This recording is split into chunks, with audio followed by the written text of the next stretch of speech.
วันทองกองมณีรัฐมนตรีกระทรวงป้องกันความสงบพร้อมด้วยคณะได้ให้การต้อนรับการเข้าเยี่ยมอำลาของท่านจองยองซู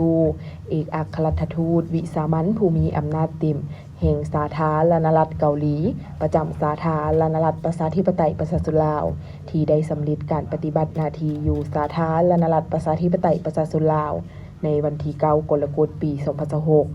โอกาสนี้พลโทวันทองกองมณีได้แสดงความย่องยอสมเสยและตีราคาสูงโตทานเอกอัครราชทูตสาธารณรัฐเกาหลีประจำลาวที่ได้ทุ่มเทเหือแห้งและสติปัญญาเข้าในการเคลื่อนไหวเวียงงานการทูตตลอดระยะการดำรงตำแหน่งอยู่สาธารณรัฐประชาธิปไตยประชาชนลาวซึ่งได้เป็นขัวโตอันสำคัญในการหัดเน้นและเสริมขยายสายพัวพันมิตรภาพและการหัวมือเป็นอันดีงามระหว่างสองรัฐบาลก็คือประชาชนสองชาติลาวสาธารณรัฐเกาหลีให้ได้รับการพัฒนาขึ้นอย่างต่อเนื่องโอกาสเดียวกันท่านจองยองซูได้แสดงความขอบใจอย่างจริงใจต่อพลโทวันทองกองมณี